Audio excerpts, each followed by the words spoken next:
This is the Projekt Gemineye update, brought to you by Riffical Records. And here's your host, Mark Anthony K.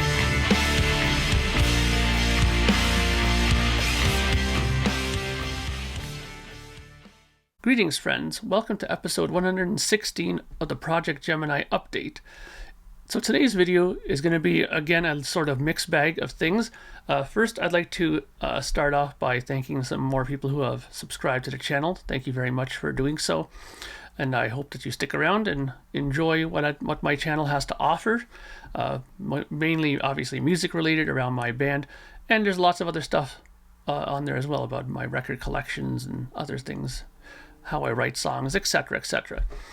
So today, I'm going to give you a quick update on Projekt Gemineye, the new Projekt Gemineye album, in the year 3072 book 2.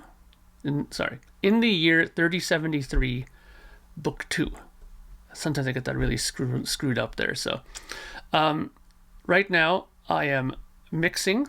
I'm on to song number 2. Song 1 is done. Sounds fantastic. I'm very, very happy with it. More than likely it will be the first single released from the album. And that song is called The Sacred Sons. I really love it. That's the song that has Mr. Lee Pomeroy on bass playing. And he did a stellar job. I can't wait for you guys to hear it. Right now, I'm about 93% done the second song. So after I'm done with this video, I'll probably just wrap it up and get on to song number 3. It's going very smoothly, actually. I think that this record might get done relatively quickly, actually, as far as the mixing goes, which is sort of a testament on my preparation this time as far as the recording end of it went. I really did spend a lot more time on getting sounds that I liked initially, not so much, expecting to fix things later in mixes and stuff like that. I got it really the way I wanted it beforehand, and I think it's paying off now in the mixing end of things. Okay, so one thing that I did do on the last album was I kind of gave you kind of behind the scenes look on how I recorded some of these things and some of the process behind it. And I'm going to do that again now as well. I did already record some videos for it, so now it's not so much a matter of me doing the videos, not just a matter of me just putting the videos up for you guys to see. So let's cut over to now a making of part of this segment. Let's talk about me and how I mix drums. So let's cut over to that right now.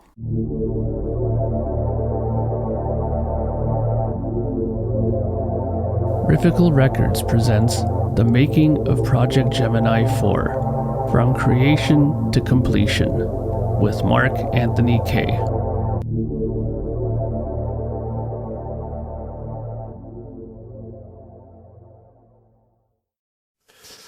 Greetings, everyone. Mark Anthony K here, just to give you a quick little update on the mixing process. So what you see here in the red is the drums. These are the drums for the new record, and as you can see, I've already done a bit of work on them. Now, one of the questions I get asked most often about this is what my process is. Here, see if I can just, there we go. Process is. What I normally do when I mix is I get all the tracks up. So here's the drums, the blue is the bass, the orange is the guitars, the dark blue is the guitar solo stuff, the yellow is the keyboards, the green is Joe's vocals, and the purple stuff is the backing vocals and my vocals. So what I normally do is I take all that and I make a rough mix. Basically what that is there's no effects, no EQ, no compression, no nothing, and I put everything in mono, like straight up. As you can see, some of the panning on there is already in left and right positions, but I just normally do a straight up mono mix and just do a quick mix like that, simply to adjust levels and just to kind of experiment a bit.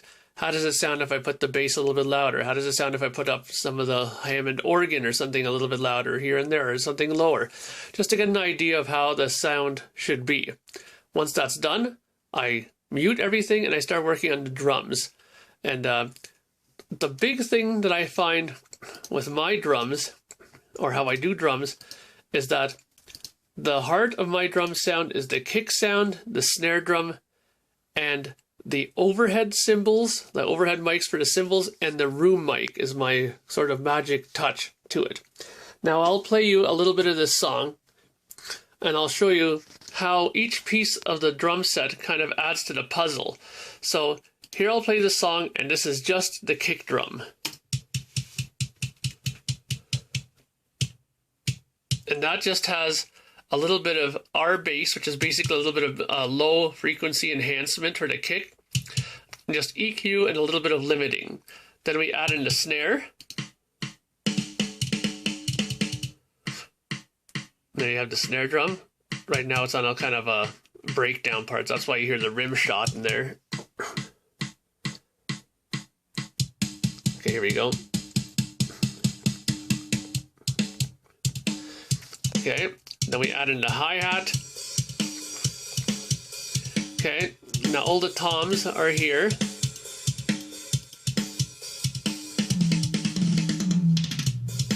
Okay.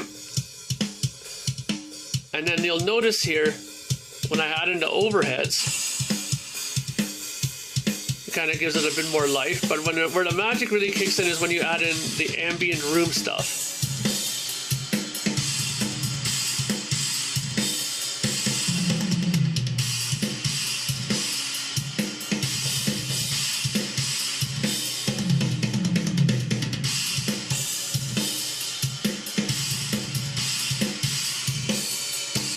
There you go.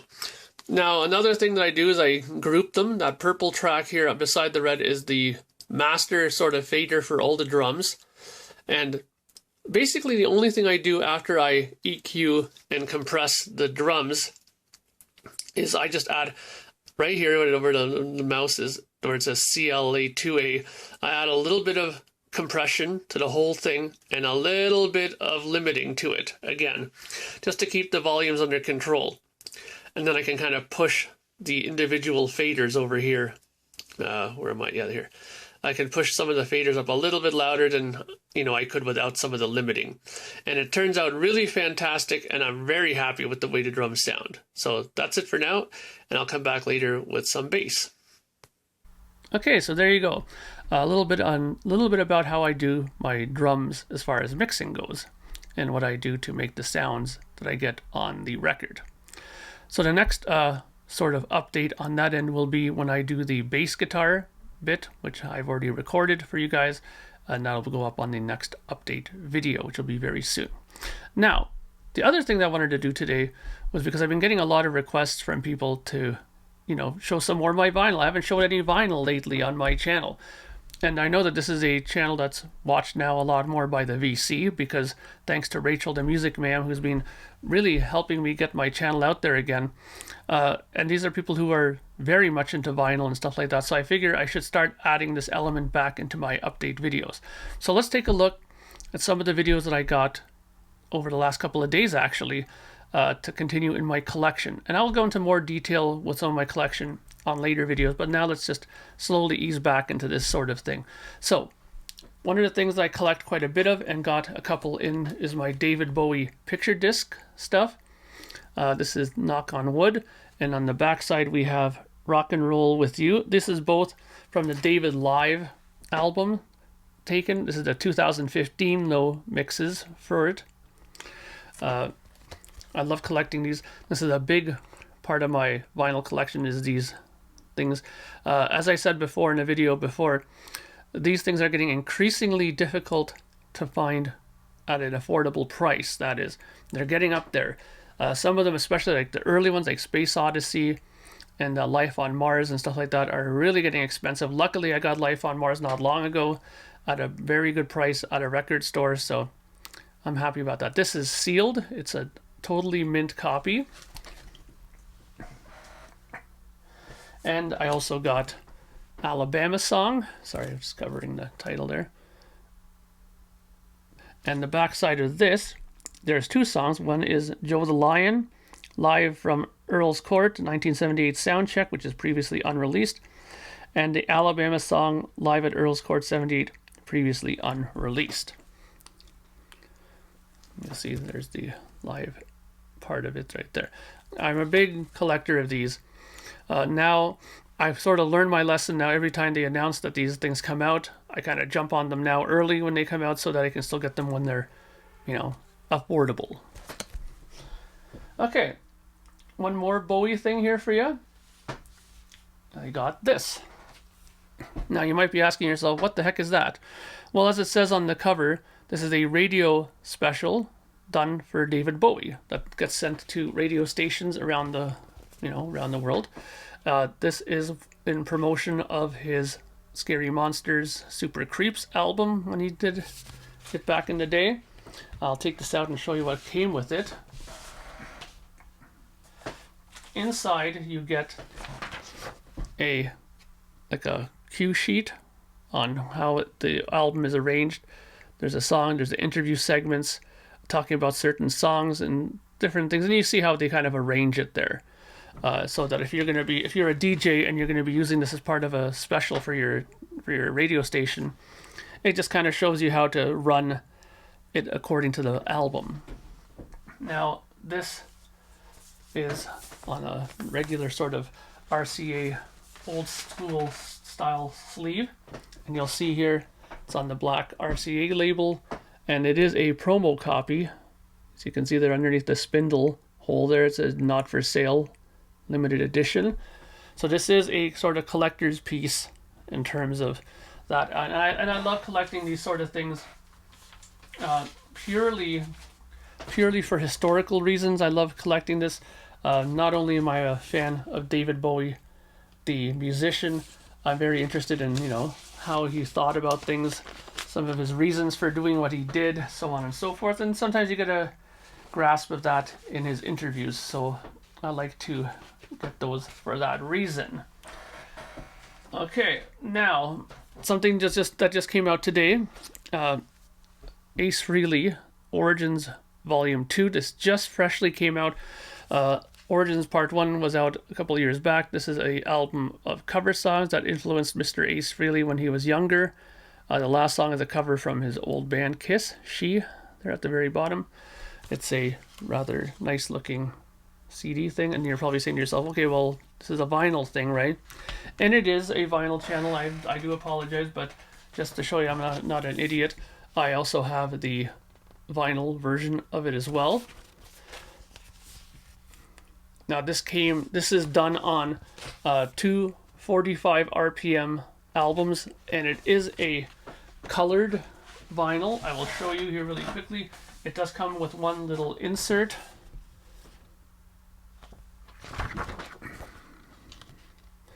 Interestingly enough, the notes that were done here, if you can see right there, Julian Gill, a good friend of mine, and a guy who runs the KISS FAQ podcast and the KISS FAQ website and message board, was the one who did the liner notes for it. Now, I'm going to say this one more time. I know a lot of people who've watched my channel before know that I have a big problem with this, and I'm going to address it again. That cost $40. Now, I understand it's a double album, 45 RPM, blah, blah, blah, color. Even still, with the amount that I charge for my records, you get a hell of a lot more for way less. Color vinyl, insert booklet, posters, download card. This just got me one little flimsy sort of insert there. And look at this. Excuse me. Now you know what I'm going to be complaining about. This, my friends, is a crappy paper sleeve. Really? Really? Okay? I'm paying $40 and you're putting it into something that's going to potentially scratch the living crap out of my album, okay? And I mean, look at how they did this vinyl. It's interesting sort of blue, sort of, I don't know if I'd even call it splatter. It's some kind of weird design. But it looks good. I mean, as long as it sounds good and it plays good, that's really what I care about. That to me has always been the bottom line, even with my own records. But I'm very anxious to play this. And the first thing I will be doing, as you can probably imagine, is go through my boxes downstairs and see if I can happen to salvage a extra sort of MoFi sleeve here to get this out of this horrendous paper inner sleeve. I really don't understand this. I mean, come on. you're talking about this record label isn't exactly run out of some guy's garage. This is a well-known record label, E1. Okay, now, yeah, E1 Entertainment. Like, come on, give me a break, guys. Really, you can't afford to make better or get better inner sleeves for these things? Anyways, I can go on a huge rampage with that. Anyways, next up, and that I just got recently, and I'm very happy to get this because this is an album that I think doesn't get enough love from people in general.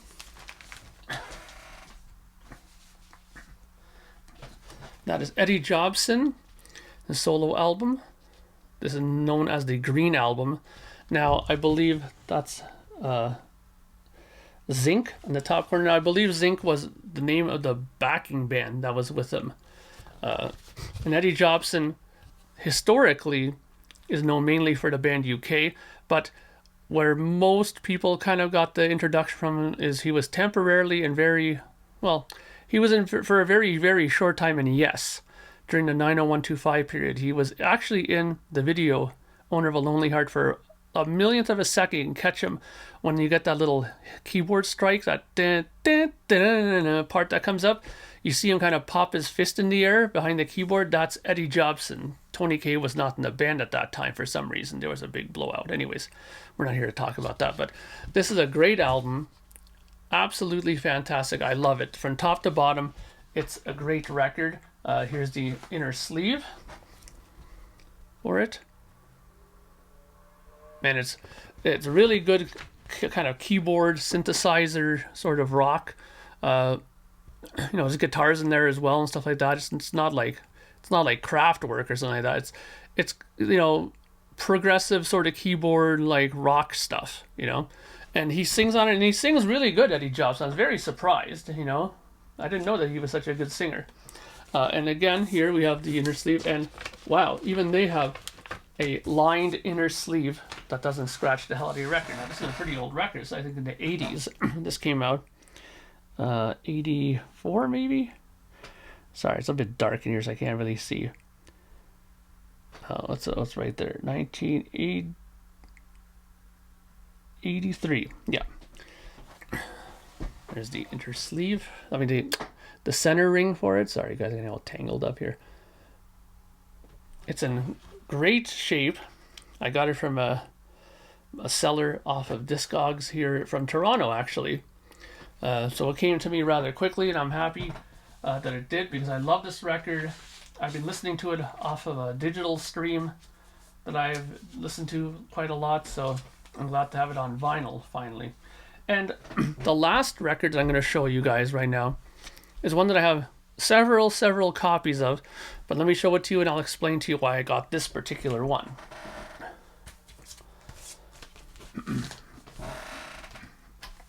Now, this is Yes, Fragile. Now, everybody probably owns a copy of this. Yeah. Now, I also own like a UK first pressing. I own a German pressing. I own a US first copy. I own several different ones. Now, the reason why I got this one, this is a Canadian pressing. This is the WEA Music distributed one, which means it's a later reissue of this. Now, I know another way that you notice a later reissue, it doesn't have the booklet that comes stapled and stamped in the middle here with this one. But I got this one really for sentimental reasons. Now, this one comes in a horrid paper sleeve, but I forgive that. This is like in the 70s when this record came out, so hello. Here is the vinyl. Now, this is probably like 77, 78-ish. How can I tell? It is very thin, this record, right around Oil Crises time. So, very nice, though. It's in good shape. No scratches or anything like that on it. But the reason why I got this is because I'm a big dead wax guy, reading the information in there. And when you look in this one, as I discovered when I was researching this particular pressing, this is side one, it's on side two. In the etching, you'll see TLC-T. TLC is the lacquer channel, which is a which is a recording studio that does mastering in Toronto. And it's actually the place where I get all my lacquers cut for the Projekt Gemineye stuff. Now, there's a guy who used to work there, a very well-known engineer named George Graves. And George is like the guru of that recording studio. He's retired, but every once in a while he'll come in and he'll still do a project every once in a while when, you know, if he feels up to it, or if they beg him enough to come in to do it, or if the artist begs him enough, he'll come in and work on something. And I was lucky enough back in 2012. It was a little ways back. He mastered the last Reckon With One album that I did. It was actually an EP. He mastered it for us and did an incredible job on it, actually. And he gave us some great stories when we were working with him about when he was mastering Rush, Farewell to Kings, and doing some other records like Triumph. And he's done so many albums. Peter Gabriel, he's done Genesis stuff. He's done, like, the lacquer channel has cut so many lacquers for big bands. It was really a joy to sit down with him and talk to him about it. So I got that record because I already have a Canadian pressing. In fact, I have two of them. But I got it mainly on the strength of knowing how good a job he does with his lacquer cutting and his mastering. So I'm very anxious to take a listen to that pressing of Fragile. Okay, so that's it for now. Thank you all for watching. This wasn't too long a video. The next one will be probably a little bit longer because I have a few more things to talk about later. And next episode, we'll be discussing the bass in the recording part of this segment. That's part on this episode. This, you know what I mean. Getting all jumbled again. Anyways, so let's just leave it at that before I tongue tie myself any further. I will talk to you all next time. And I better get out of here. Take care, everybody. Have a safe weekend.